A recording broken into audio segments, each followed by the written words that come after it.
All right, I'm going to answer this very upfront, and I'm going to say I am a very, very, very proud conservative. Hi, I'm Andy. And I'm Roger, And welcome to The Middle, where we try to have thoughtful conversations about awkward topics. on our search to find the middle. We're going to give you last week's news today. It's That's a slogan we should put on a t-shirt. Stop touching her! I am tonight announcing my candidacy. Taylor Swift. Look, my biggest issue with marriage is that I think that it's a fundamentally flawed institution that is built on the oppression of women. I will not be lectured about sexism and misogyny. Having truly rational conversations about controversial issues is risky these days. Roger. Andy, how you doing? Yeah, pretty good. Not too bad. How about you? I'm doing okay. I actually had this quite interesting listener question come up that I thought maybe I might introduce to you as a bit of a dilemma. Oh, okay. I mean, I haven't seen this one in. This is your special Roger pile of questions you've been keeping from me in the DMs. Look, so okay, I'll just get into it. I'll read it. Okay. Hello, Roger and Andy. Long-time listener, and I thought I'd chip in a funny story given that you two seem to be obsessed with urinals and general toilet stories. I was taking a dump in the office, and I was going about my usual business, wiping and then folding meticulously and wiping again. That's how I've always done it without fail. Then, to my horror, as I was folding a piece of paper that I have already wiped with, the unthinkable happened. It slid off my fingers and floated like a butterfly down onto my clothes, shit side down, smearing a glob all over my work pants that were unfortunately beige chinos. Horrified, but literally nothing I could do about it, I had to go in and try to wash the area. But there was just no good. There was a big brown stain, and I was only spreading it. What would you have done in this situation? So this reminds me a little bit of, that situation where, like in newspaper columns, they used to have like Ask Sally, like the questions and say, oh, I'm just asking for a friend, I promise. So Roger, for your friend that you're asking on behalf of, your friend. It did, I know what you're implying, but no. It did actually make me more cautious though, because I read this halfway through the week, and I was sitting at work and I was like, oh man, now I'm like, gotta be extra careful, because you could see how this, in fact, when you think about it, it's like this should happen more often, right? If anything, depending on your range, right? Like obviously keeping so this is, but like, isn't this why the clean snap is so prized? Yeah, but I mean, you can't control the clean. Like, if everyone could control the clean snap, then we wouldn't need toilet paper. We wouldn't need toilet paper, right? Like, COVID toilet paper shortage wouldn't have been a thing. Yeah, hope for the best, plan for the worst, right? But yeah, I was just thinking, and actually, just on the whole clean snap business, I actually have heard that a healthy bowel movement is one that actually is much softer. Yeah, is much softer than you think it would be. It's like when you have a clean snap, it actually means that you're semi-constipated, where you have not had enough water or whatever it is, right? You're on the way to being constipated, which is disappointing because it seems like the best option. But I can't understand. I have a little bit of hope in that, because it means there's like some optimization that you can do, like just the right amount of water. And I mean, I know that you're saying that that's not a good thing, but maybe in the well, I mean, this listener is probably thinking that would have been the best thing. Okay, look, you have to start us off in the gutter, but all right, let's get to the heart of it. He's not wrong though. We do love a good bathroom story. Okay, well, let's get to the heart of it. I think this is actually a relatively easy, albeit difficult, like easy answer, but still a difficult situation. I think obviously the first thing you've got to do the minimum viable product to get yourself out of the bathroom, into the lift, straight downstairs, maybe, and then like, depending on where you work and what your configurations are, to the nearest shop to buy some new chinos and to get changed into said new chinos, and the old ones either go in the bin or, depending on like how, if they're salvageable, you take them home and you put them in a bag and you so, like. But you don't go back to but you don't go back to your desk and tell your colleagues that you spilled hot chocolate on your pants.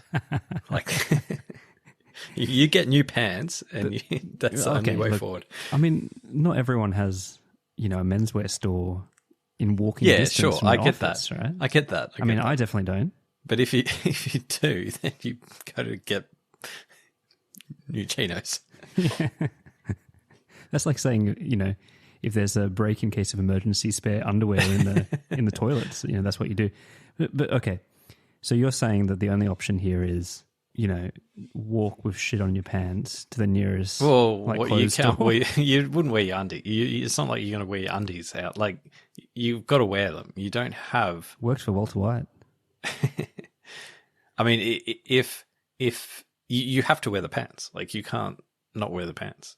You just don't want to like see any of your colleagues as you like dart to that lift. And I would go so far as to say that even if you don't have like a menswear store nearby, the strategy is still mostly the same. The only difference is a combination of either you're getting on public transport to get to the nearest menswear store, or maybe you're just going home or whatever. If you have a car, I'd go to the car.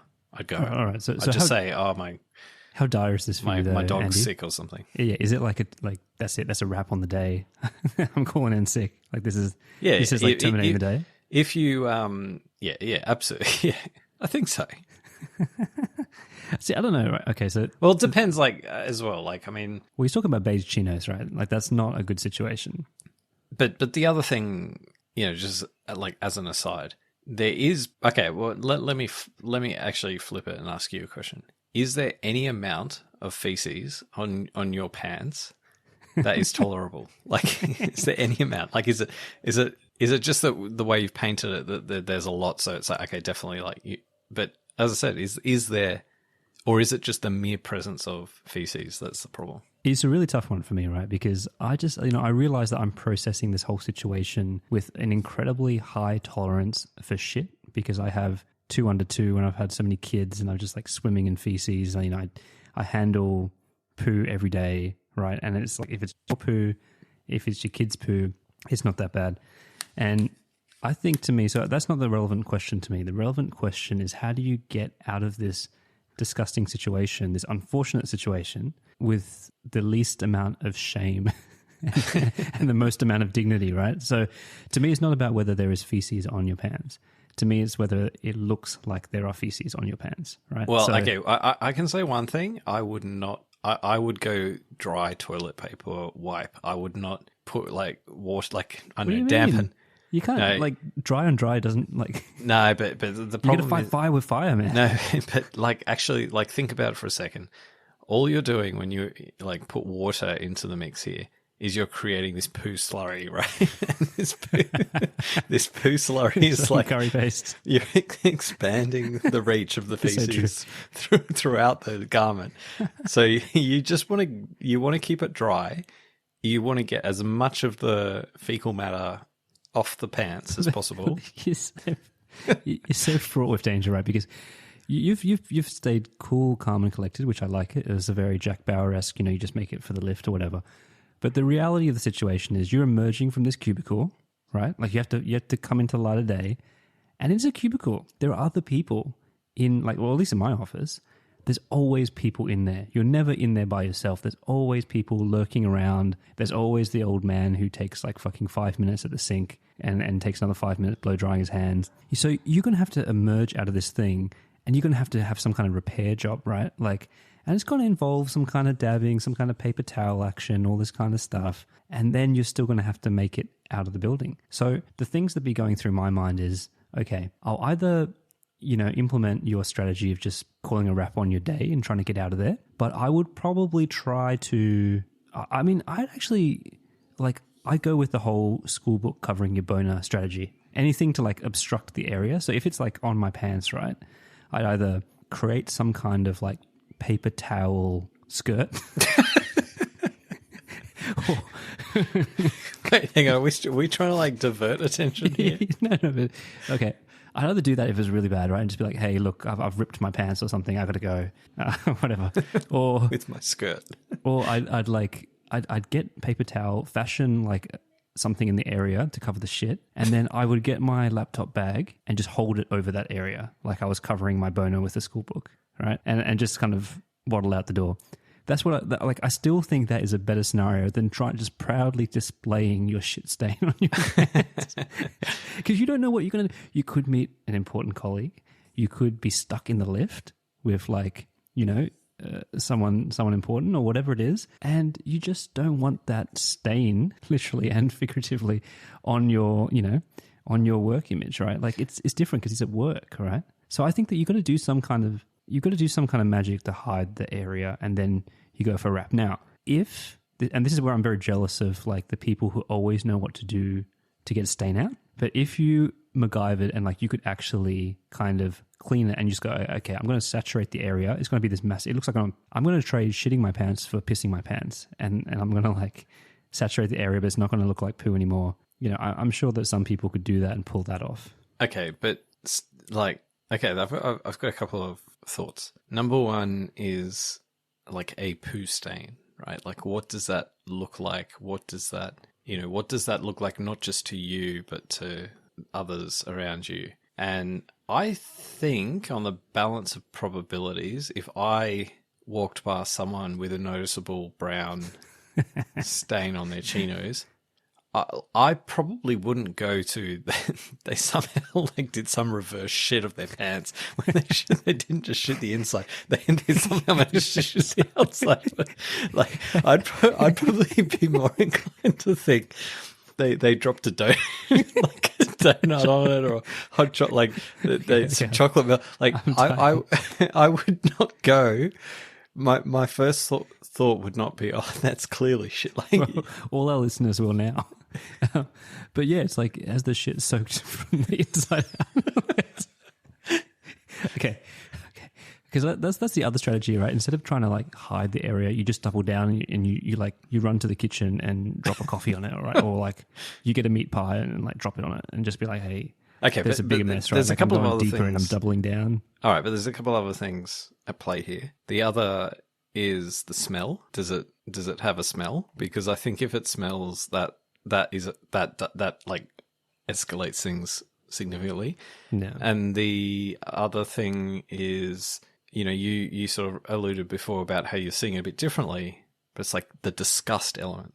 Because for me, like, and you talked about like washing it out somehow, like this idea of this like mixture of like diluted poo, like moisture on my pants that's touching my skin while I'm trying to work. I couldn't. Now I don't know if this is all contingent on us still like trying to like escape the building or whatever, but that's why I would do the dry wipe, and I would just be I'm trying to get out of the building with the dry wipe, so I'm very less skin that contact. this listener didn't actually tell us what he did, right? Because I'm curious to know. And you can't, like, there are some jobs where you just can't leave, right? For whatever reason, and actually a lot of jobs I don't think you could get pants, and it would just look weird. Yeah. Or maybe you could get pants, but you couldn't get like chinos, right? So you could go to like, the souvenir store and come back with some track pants, but that's not gonna work. So you know how it's a thing, like people who do exercise often like poo their pants or like have this urge to What do you mean? No, like people who go jogging, like it's really? Yeah, it's like, I don't know, there's some sort of like laxative I type think effect. That's more like ultra marathons or something, right? Not yeah. Well, jog. I mean, I'm not saying that. And the other thing is, I'm not sure if this is like, if there's some sort of connection between the two, but like there's the famous poo jogger as well, right? Who used to go for a jog and do poos on people's front lawns and stuff. But either way, I do wonder, like, you mentioned like ultra marathons and stuff like that. Like, is there a world where it's just accepted that you just run, you just shit in your pants, and it just is?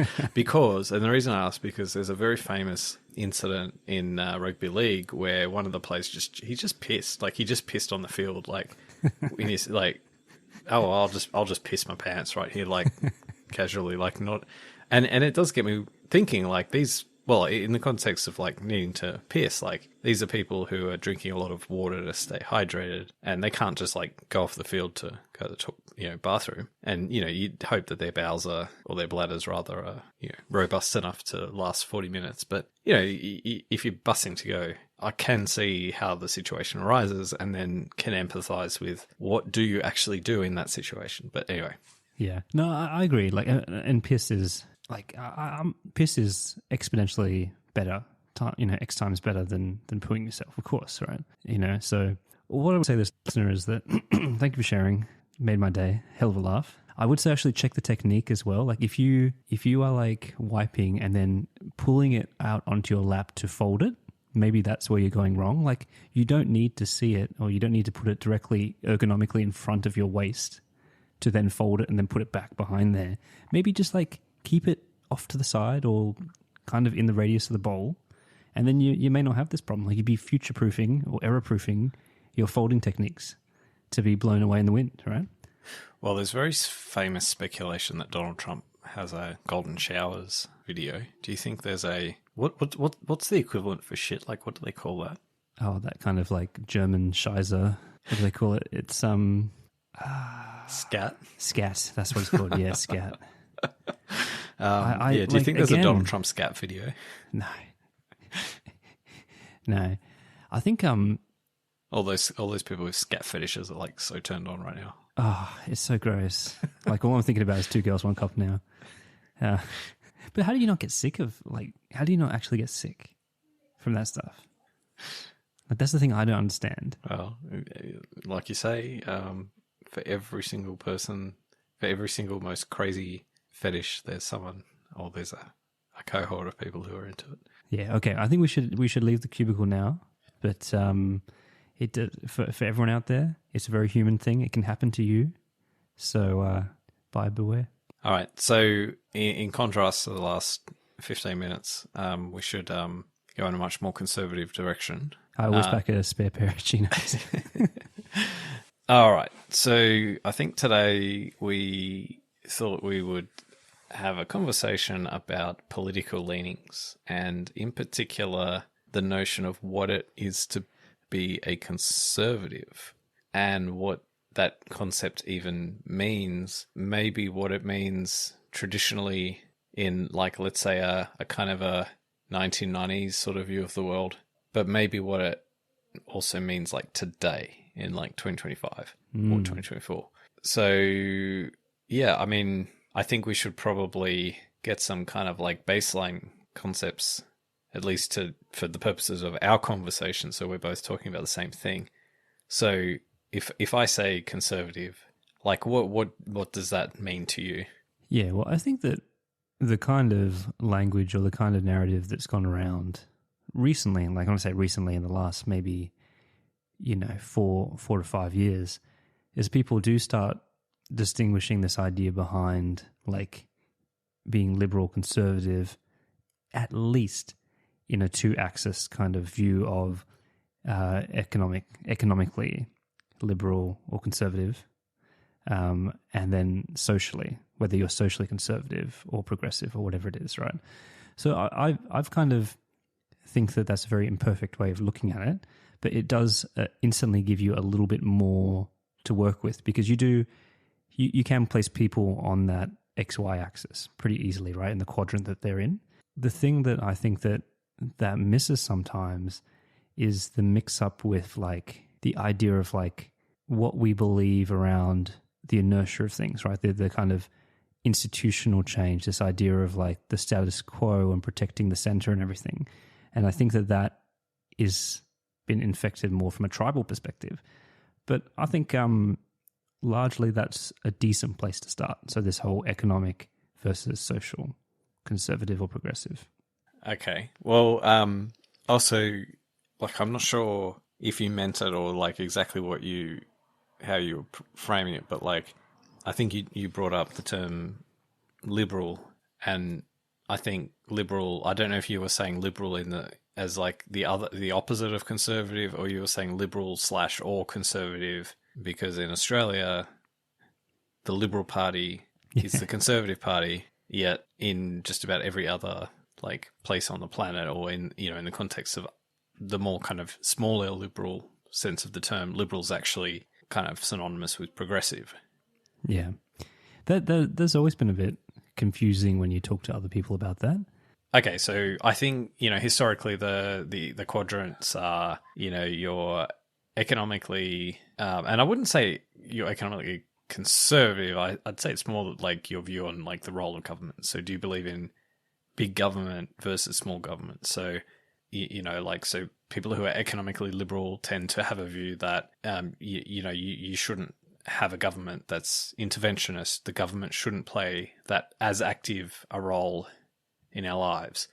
And then there's the other side, which would say, no, government should provide, significant amounts of, public services and support for people, and they should create rules, they should regulate things, markets shouldn't be left to their own devices, all those kinds of things. So that's like one scale. And I don't think that's really like about conservative. Like, I don't think, to me, that's not like about being conservative or not conservative. That's just about your view on government. And that's like historically like one, the y-axis, if you like. And then the x-axis is, are you someone who believes in like change, like for the, modernization, maybe, for lack of a better framing. So if you supported something like gay marriage, historically you would be considered progressive because you want society to change for the better and you want to do things to improve society and you're willing to go and do it. Whereas like social conservatives would have a view, no, we need to like keep these institutions and these things like marriage should be between a man and a woman because, that's the way it's always been and we don't want to change these things. And then there might be overlays with religion and other things like that. But like that's kind of a bit more true to the notion of like what it is to be a conservative because it's about change and your lack of appetite for change. I mean, to me, the two are related. I know that it's a very specific intersection that plays out in real life, like compared to all this conceptual thinking around the categories of economic conservatism or, like you said, the role of interventionist government versus small government, and whether you are progressive on social issues. Because and a lot of times, if you are progressive on these social issues, they require an interventionist government to apply it, right? There are items, like specific intersections between these items where, say, you want to support LGBT rights and you don't believe that that is coupled to government intervention or whatever it may be. It's just like a change in a social issue or social construct. But in a lot of ways, like the major other things that come with that, like this idea around welfare or redistribution or funding kind of like, universal healthcare and stuff like that you would probably place on that kind of social progressive end, it requires, like, it's locked in with the system of government intervention. Do you know what I mean? Well, I don't know. Like, I see them quite independently, but what's happened historically is there's been coalitions between groups. So, like, political parties have been coalitions of people who support small government plus social conservatives, for example. So, if you look at like neocons or like certainly like John Howard and his government and, like the Ronald Reagan, Margaret Thatcher thing, right? So they align, you get these two groups of people who A plus B equals a significant amount of voters and they win an election. Over time, I think what happens is they become a tribe. So people become, well, I am this type of voter. And then suddenly their worldview changes. So they become socially conservative and economically liberal or support small government. And that's actually why the Liberal Party is called the Liberal Party. So they become sort of like it's a self-fulfilling prophecy, but it like conceptually they're actually quite distinct concepts. Like there's nothing, to me, they're not linked. I agree with that. But like I said, how it plays out in real life is that if you really care about the majority of progressive social issues or making progress on those social issues, it requires intervention. It requires interventionist government approach to funding and the redistribution and then ultimately funding these projects. Yeah, I mean, I think that's possibly true, but then there's plenty of conservative courses that also require government intervention. So, for example, just about every social policy that's conservative, like, for example, not allowing gay people to get married, requires an intervention of government to legislate against that thing. So there's actually this disconnect between someone who believes in small government, but then at the same time also believes that government should regulate these social issues. Another topic would be like drugs, right? So if you're, like social conservatives tend to, obviously be anti-drugs or support hardline, fairly strong positions against drugs, and they support, a high extent of drug control, for example. And again, that's like intervention in our lives, right? So, and you could pick any topic. So there's like, to me, there's like a philosophical like kind of disconnect between, on the one hand, thinking, no, I don't want government like putting its hand in my pocket to collect taxes or whatever from me, because I support small government and I don't want government intervening in my life. But then at the same time, actually I want them to intervene in everyone else's lives on these social issues that, for whatever reason, are important to me. And then at the same time, like this unwinds also on the other side of politics, where you've got, progressive people saying, things like, government shouldn't, tell us how we should live our lives. Like we should be able to, be free to do what we want, like we shouldn't have rules, just as people, we should be able to get on with the things we want to do, unencumbered by the rules of the man or whatever. But at the same time, but actually we want you to tax everyone and provide all these, so to me, they're different. There can be some overlaps and like some consistency, but they're separate domains, right? But I think like what I actually wanted to like take this thread a little bit further is like what it actually is to be a conservative. And now we talked about like coalitions before of like small government / social conservatives types like getting together and having, and that used to be like, so in America it would be the Republican Party, and not to get into like another Trump debate, but maybe, okay, is Donald Trump a conservative for you?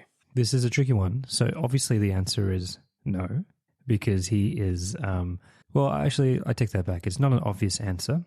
He is playing to a conservative base in a way, but it's been. But why are they a conservative base?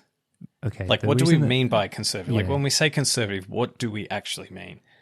Okay, so in my view, when you say conservative, is that it's the anti-progress, right? It's the resistance to change. Now, why that is confusing at the moment is that he's playing to a part of America that has not benefited from modernization, from modernity, like from globalization, right? So they are longing for a return, a nostalgic return to a time where their kind of lot in life was better or perceived to be better.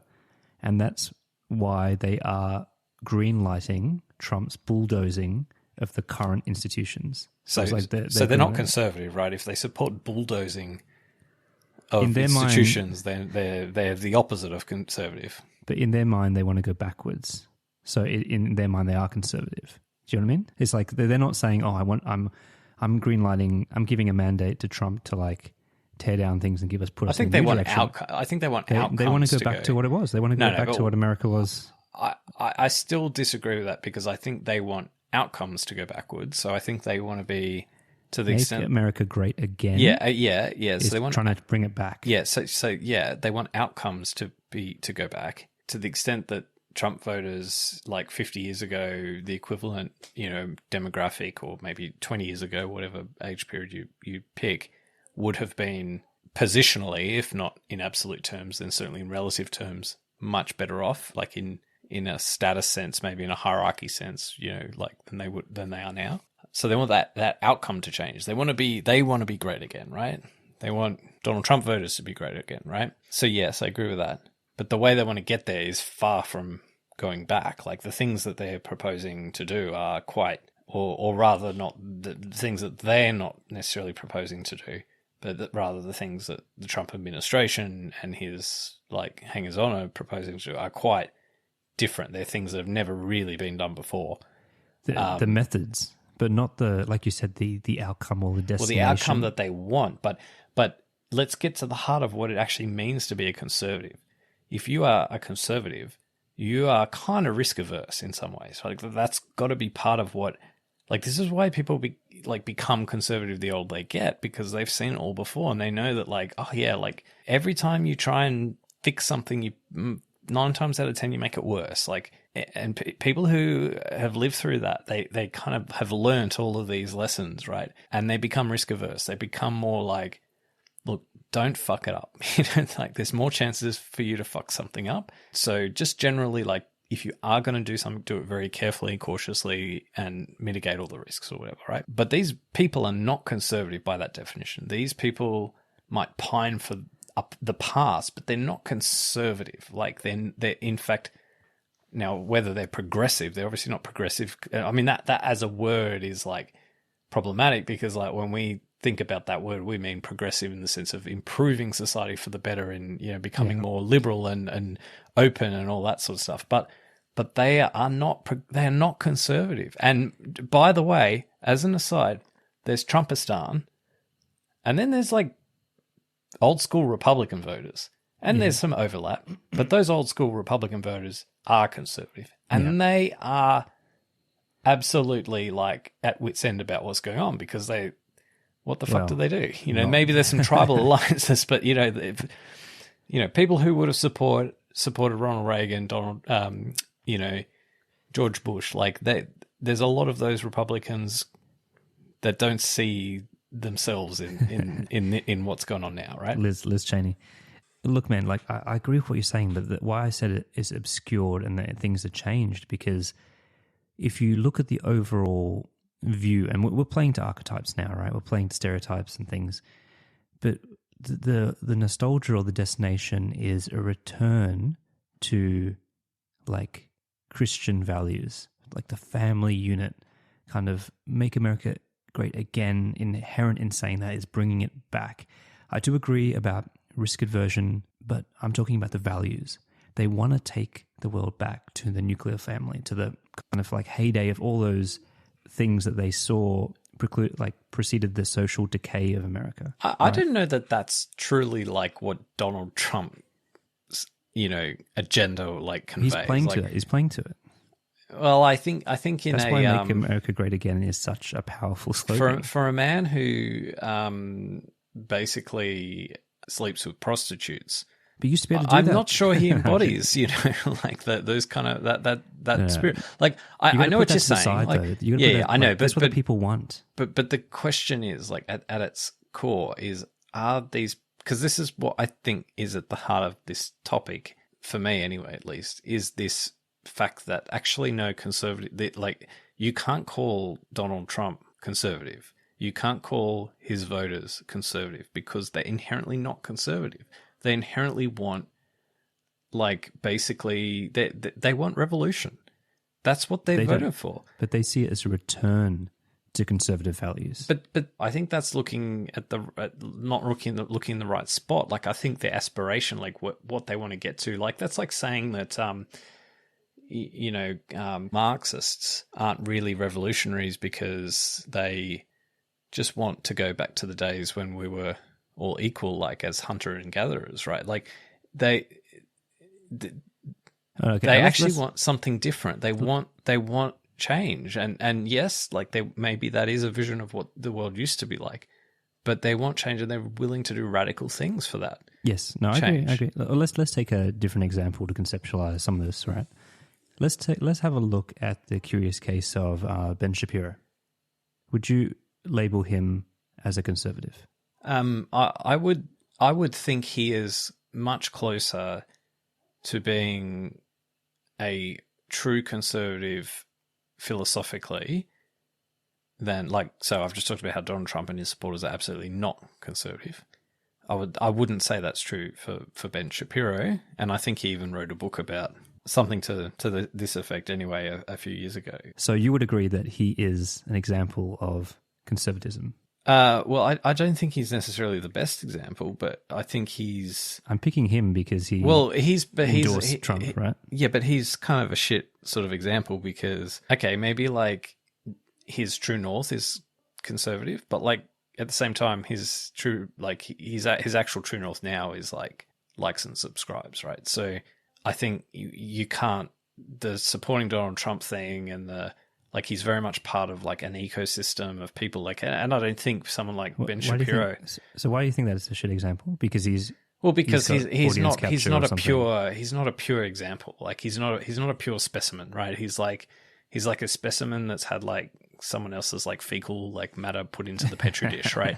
And I think like this is so I don't know what your zinger line is with him. No, I think it's a good example to look at because he's someone who openly supported and contributed financially to Trump. So that's tick. That's what we're talking about here. But for me, that itself is not necessarily... No, but it puts us in the ballpark of what we're talking about.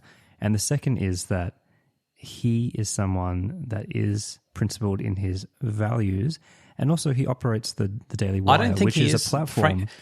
But the Daily Wire is a platform, a conservative platform. Yeah, but that has cultural elements of conservatism. Okay, so this is all why I think it's a shit example because it's self-styled as a conservative platform. But at the end of the day, it's clicks and likes, right? So it's and a significant proportion of people who are involved in that, who like get into that ecosystem, don't have strong moral values. Now, I think Ben Shapiro, like deep down inside, probably does have very strong moral personal values or whatever, but at the end of the day he's cashing in, right? He's got running a business, and I just don't think he's a pure example. Like you get the like I don't know the rabbi or whatever from the community he attends. Like okay, well that guy is probably a pure example, but and if the rabbi like donated to Trump, then okay, let's use that example. But I just can't go there with that example because there's too many other things going on.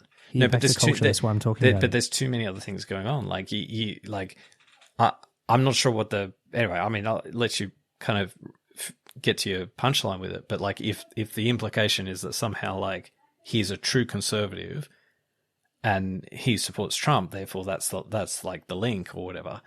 To me, no. I think the element of him that supports Trump is not the conservative element of him. So for me, that's an impure example. No, okay. So it's not a punchline, but what I'm drawing out here is that he is a conservative figure that longs to return to conservative values, right, around family matters, social matters, largely religious-driven matters around this stuff. And he is also willing to endorse someone like Trump because he sees it moving towards the conservative goalposts, even though there are radical elements and change elements put in there, right, which would push against this idea. Okay, but again, for the same reason, like the two, like there's no, the two both can be true at the same time. He can be conservative and have all of those values, but still support Donald Trump for reasons unrelated to his conservative values. And by the way, as an aside, as smart as like someone like Ben Shapiro is, I don't think he's above being like windswept into some cultish element that's obviously surrounding Donald Trump, but also like that media ecosystem. So, no, but it's to me like it's just a bad example because it's proving what I'm saying, which is I believe that Trump gets Ben Shapiro more of what he wants as an outcome, and those outcomes are conservative values. Yeah, but I don't think that. I guess what I'm saying is I don't think it's because Ben Shapiro is putting like the calculus on and working out that like consequentially, Donald Trump is more likely to get me. Of course he is, though. Like, come on, man. Like, of course, if you're Ben Shapiro and you believe the things he believes, I think first you're always going to vote for. Okay, number one, if your livelihood depends on your social media presence and your business, which is predominantly courting listeners, viewers, whatever, in his ecosystem of whatever it's called. I can't remember the name of it. The Daily Wire or whatever, right? He's a business person first. And I think it would be, how to put this delicately, I think it would be a mistake to think of this person as having a purity that we can assess from his actions, like straightforward motives. Like, so that's why it's a bad example for me. But let's move on. If we can move on from Ben Shapiro, I do want to get to like, you know, maybe like a more like a different take on this conversation so far, which, and you know, Donald Trump is like how, like, you brought him up, man. Why? Yeah, well, partly because I'm trying to. This leads us to sort of the next piece that I want to get at is like Roger, are you a conservative? I was going to ask you the same question. I'm having flashbacks to when our friend labelled me as a. What did he label me as? That I took a real offence to. Right, a far right fascist.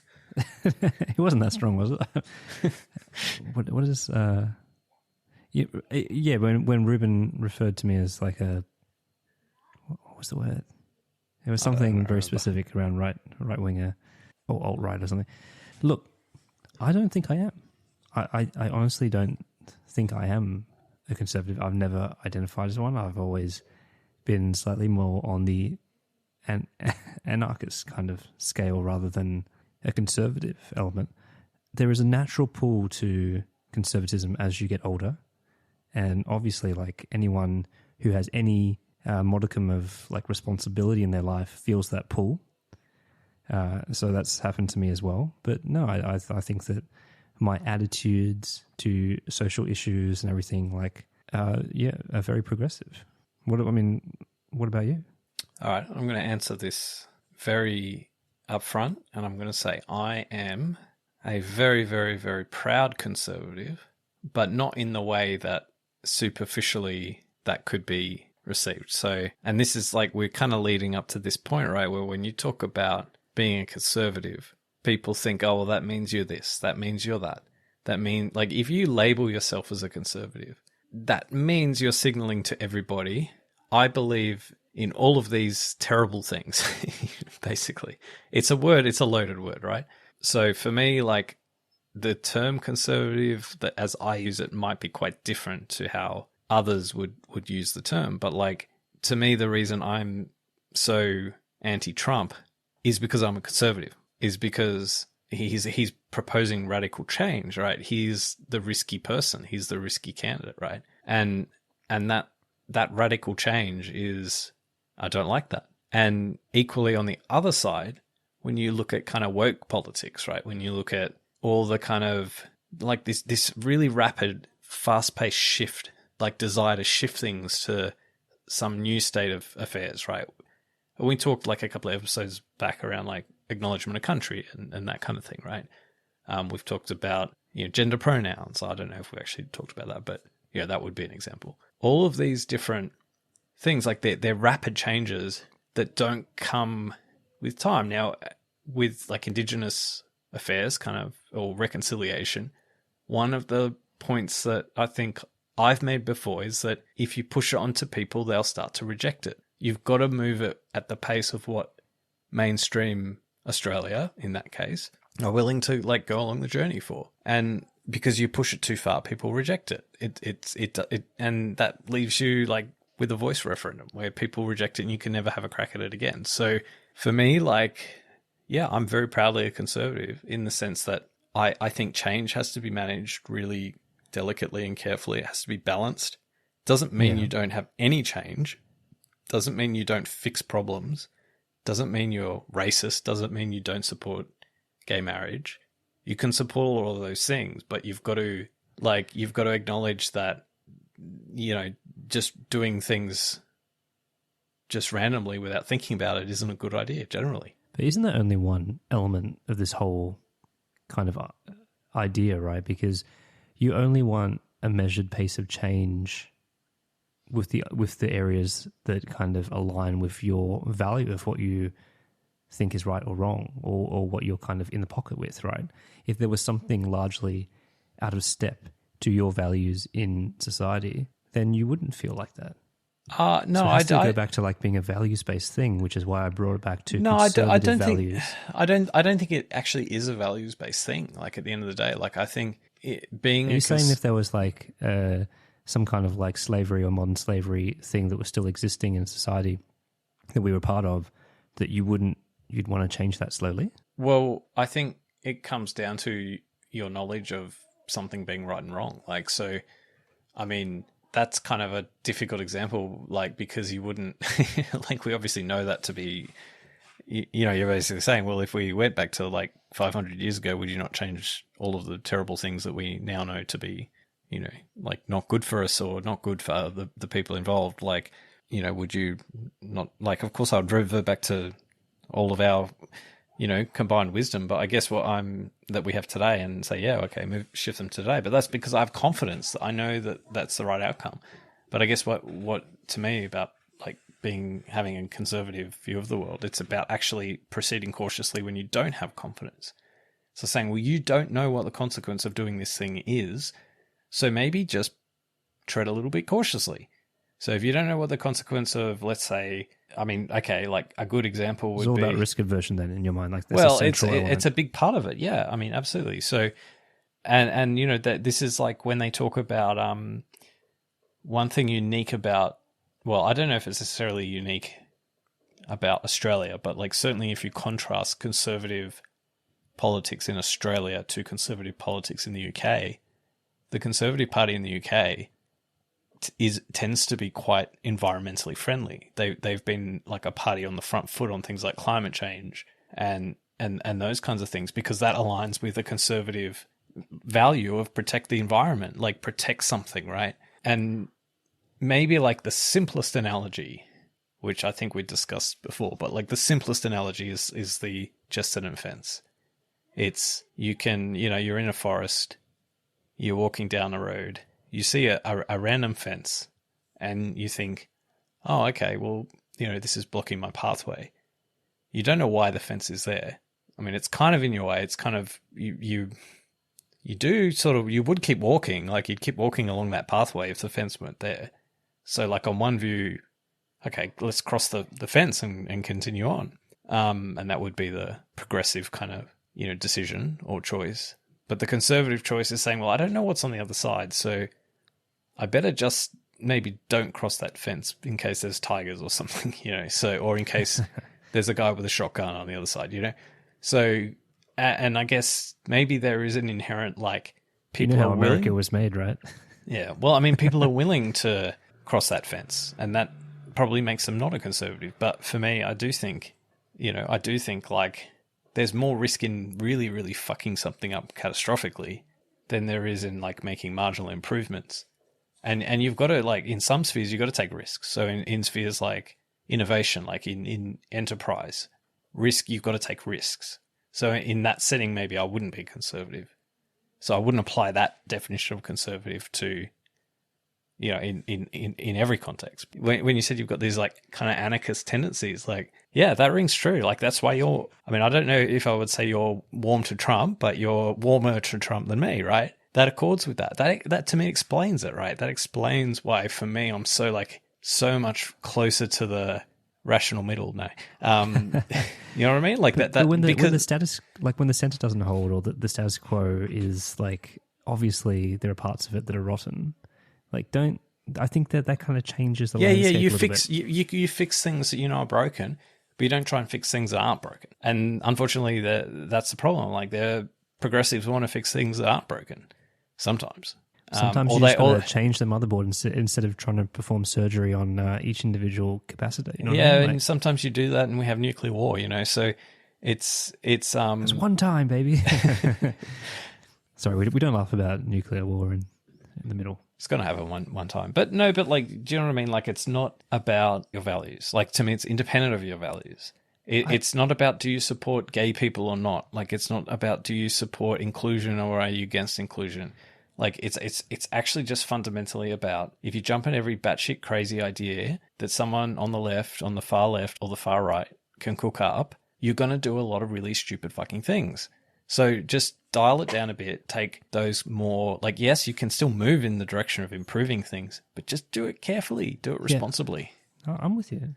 I think why I bring it back to values is because I think that we're all somewhat in free fall, other than those that have true principles in the form of a code that often comes with religion. Like, let's be honest, like when you talk about conservative values, the beginnings of all of that, the kind of origin, all of that was like the mandate or the code or the ethics handed down from a religion, right? And that still exists today, that has survived into the culture today, right? Whether it's this idea around the sanctity of marriage and family values and this and all this kind of stuff. And the tricky thing is that religion in a lot of ways is a form of, that the kind of form of controlling people to cooperate in a society, a complex society. So there are a lot of things that have been misappropriated but are very beneficial. We've spoken about that before. So I think that's the thing that is hard. Like, so why I bring it back to values is that's probably the most unmovable element of what conservative and, the judge of, like, are we changing too fast? Are we getting too far away from this baseline, this standard of what is said in Islam or in the Quran or, in the Judeo texts and things like that, right? Like, I think that's, to me, how it's judged, like the most pure way it's judged around that, right? And built into that, you do get what you're talking about too, right? Because they don't want to move from those areas that align to the doctrine. I think, like, people who are religious tend to be conservative because they're following a prescription about the way they should live their lives that's centuries old, right? So more than centuries, well, okay, however long. And that's why they're conservative, because any change is, like, almost kind of necessarily a departure from the right way to live in their worldview. But being conservative has got nothing to do with religion. Like, it's, so those kind of criticisms that you would make, I think it's more about, like, a criticism of religion, not of being conservative. Like, and, the thing is, like, if you say, I'm a conservative, and you put your hand up, like, people are probably going to think, oh, well, you're most likely a religious type, or at least, if not directly religious, you have some you're influenced by religion, even if you don't know it. Like, your worldview is your values. You do have these common set of values, and we hear this term conservative values, right? And that's because people are just describing that if you're conservative, in inverted commas, you're probably also believe these other things, right? But I guess what I'm trying to say is I'm trying to divorce the values bit from the notion of being conservative. It's a hierarchy thing too, right? Like, if your place in the pile is up the top, then yeah, you're going to want things to move very slowly, change very slowly. Absolutely, like, that's absolutely the thing, right? Like, if you're served by the status quo, you're more likely to be happy with the status quo and want to retain and protect the status quo. But at the same time, I think in the context that we're in right now here in, a Western country with Western values, I think we can say with some degree of confidence that if we put, like, spiritually and kind of broader notions of well-being to one side, and we focus on at least the question of material well-being and quality of life against, let's say material factors that we can measure, and we take out sort of, the Buddhist Zen that maybe people in Nepal have, we can say fairly confidently that we've got the settings better than just about anywhere else on the planet. In fact, we do have the settings better than anywhere else on the planet. And that's why most other places around the planet try and copy, like, the systems and the economic structure of the Western world, right? So, I think for that reason, like, wherever, and then even wherever you do sit. Sell that to the Taliban. Well, again, they're influenced by non-material measurable factors, right? So for that reason, like, even if you're in the lowest rung of society, you're still going to be better off, at least, again, materially, all those other things, living in a country like Australia at the bottom than you are in Afghanistan at the top. So, even then we might say it, but, like, I totally agree with the point. Like, and one of the reasons why in Australia we should support, like, we shouldn't go all out for, like, let's have no government intervention in markets, and we just have, like, race to the, we shouldn't pay tax, we shouldn't give money for social security or anything, One of the reasons you don't want to do that is because you have disharmony. And I think when you contrast Australia with the United States, you can see what the two differences of like policies get you. Like in America, healthcare, you know, they don't have healthcare and then they have CEOs get shot in the street, right? Murdered, right?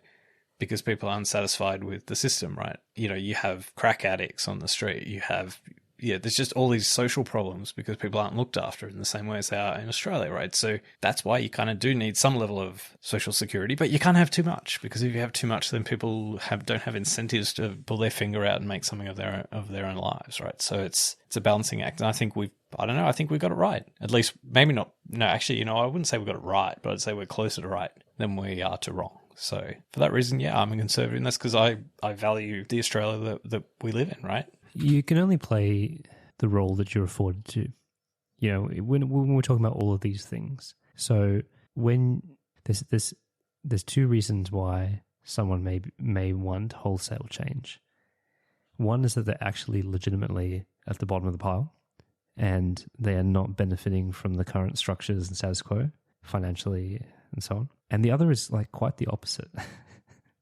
that they are so comfortable, they're so well looked after, they're so secure that they can dabble in these other issues, right? Like Elon Musk, like the elites, right? I think that's what I mean by the role that you're afforded, the security and being beneficiaries of a system that allows you to actually talk, devote careers, devote your energy, devote your free time to tearing down the current systems. Like that is a luxury. So you like drawing an analogy to some extent that at the last Australian federal election, there was a wave of new independent candidates. They're called the Teals, but just for anyone outside of Australia, they're kind of, you know, we're talking about like some of the highest income seats or parts of Australia who have local candidates elected from that population who historically have been of the conservative side of politics, but, you know, because they support like things like lower taxes. But now, maybe to your point, that they have the benefit of not having to worry about some of the same things. They've turfed out some of those conservative candidates, and they've elected what they call teal candidates, which are called teal because they're not quite Green Party members. So the Greens in Australia are sort of a little bit of a coalition of sort of environmentalists, socialists, other progressive, like far left sort of causes. That's probably a little bit too far for them. They're not going to go for the Labor Party, which in Australia is, I wouldn't even say the equivalent of Democrats, but they're like a union-aligned party. Yeah, definitely. And so they're not going to go that way. So they've invented this new thing called the Teal, who is you can feel good about yourself voting for a Teal, because they're going to support the environment.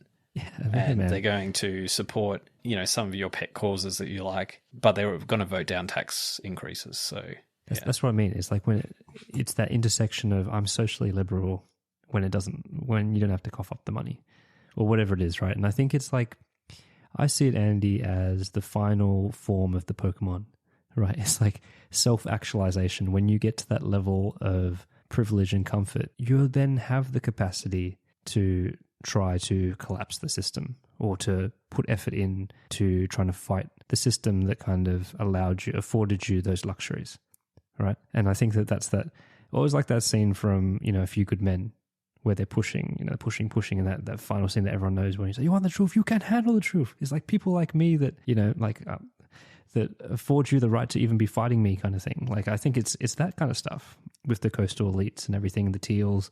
It's whether you call it virtue signaling or whatever, or it's something more deep-seated around trying to deal morally or ethically, spiritually with your own position of privilege, whatever it is, right? I think that ties in. Like a lot of there's no denying that a lot of social justice warriors, a lot of social causes are promoted by the very, very wealthy and the people who don't need it. And maybe that's definitely how it has to, because you need a coalition of both the, you know, the disadvantaged and affected with those that are powerful and aligned in that way. But that's a fact, right? I think that stuff's, a lot of that stuff's just actually, it's like a self-actualization thing, right? It's like, you know, if you're in... Yeah, it's a final ladder, right? It's a final rung. Yeah, so, I mean, you know, and I think, like, it's actually costless to portray yourself as a good Samaritan, like really good figure that supports positive change. Like it's actually really costless for you to do that. Like all you have to do is, kind of like the right social media posts and, have the right views, vote the right way. But you don't actually have to really give anything really of substance. Like you don't have to trade off. You don't have to sacrifice anything to hold those views. So it's so easy. It's so tempting to I want to be on the right side of history on things. Like I want to be the person that supports, all of these causes or whatever. I want to be a good ally, and so I'm like, you know what the most crazy example to that comes in my mind? It's like, how the King's Cross used to be, like back when we were growing up, how vibrant, how crazy, how pulsing that whole area was, right? Post-apocalyptic at 3 a.m. It was crazy. But then you had all these rich boomers move in there and slowly shut the place down, all the developers and everything, and then systematically complaining about noise and all this kind of stuff. And now it's just a giant kind of upscale residential area. And it's those same people that... Hey, Porkies are still good. It's the same people that vote for these social issues or even things like the Indigenous voice and all that kind of stuff. It's the same people who are intolerant of the natural inhabitants of that area because it's in their backyard. Like you said, there's skin in the game. It's not costless anymore. They're affecting their enjoyment, their peaceful enjoyment, and they want to live in the city now in their retirement, right? Like I think that this is that hypocrisy. Yeah, but to me, some of this cultural kind of identification with causes is why you need to actually be. We all need to be conservatives, right? In our own way, we need to fight against the instincts of jumping at a cause, right? Because there's a lot of people who will put pressure on for some really bad ideas, and you kind of need to have people creating a little bit of obstruction for those bad ideas. Otherwise, some of the bad ideas, in fact, many of the bad ideas will get up. And for me, that's why you actually have to.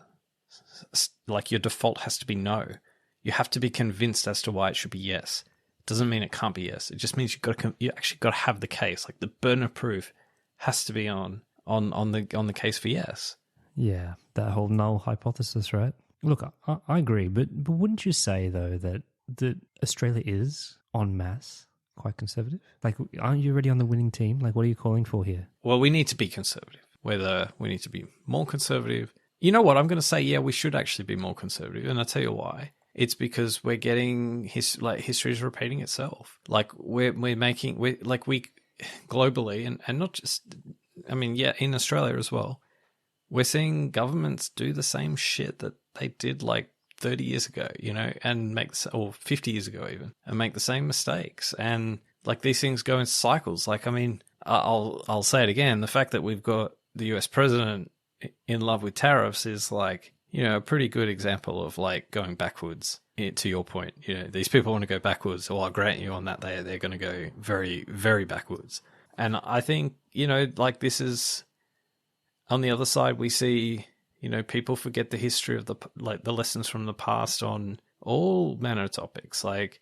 We've got people marching on the streets, pro-Palestine rallies, who have no understanding of the history of that part of the world, and it's just the fashionable cause to be on one side. I'm not saying that the position's wrong. I'm not saying there aren't significant problems and issues that need to be worked through there, but it's just too easy to just say, well, I'm against war, so I'm going to just oppose any kind of conflict. Yeah. As opposed to recognizing, well, sometimes you actually have to nip shit in the bud, otherwise it becomes a much bigger conflict. And so, these are lessons from the past that everyone forgets. So I just think for that reason alone, yeah, being a bit smarter about don't fuck with things at work.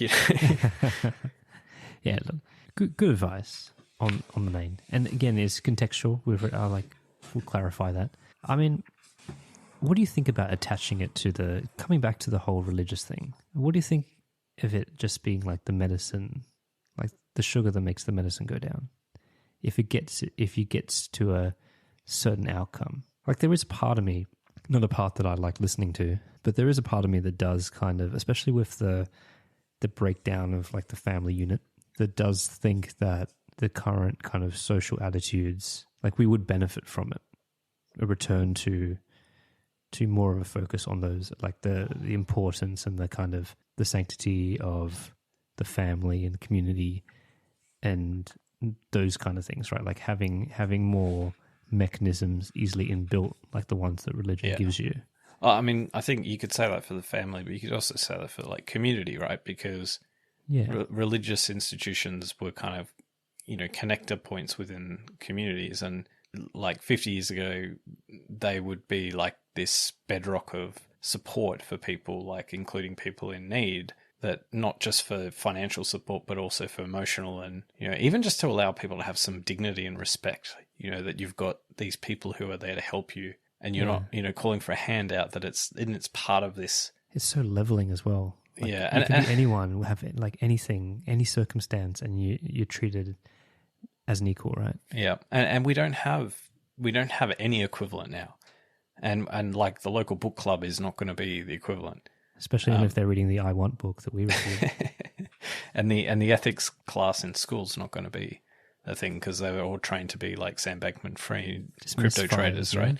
So I just think that at the end of the day, that's a perfect example of why kind of being conservative sometimes, like, or maybe that's like a consequence of like when you throw things out and you don't know what the consequences of throwing things out were. So like, I don't think people would have, and that's, by the way, that's not like a defense for, oh, we should all still believe in God, like or pretend we believe in God, even though we don't go to church like, once a week and pretend that we believe this book that, I don't know, no one actually believes. Like, I'm not suggesting that at all, but like, but at the same time, like, we can't just go on this like, oh, let's plow through like these institutions, get rid of them all, and not think about like, well, maybe in our own personal lives, like this isn't like a decision for government, but maybe in our own personal lives, to sort of say, well, all right, we're going to leave the church, but what are we going to replace it with?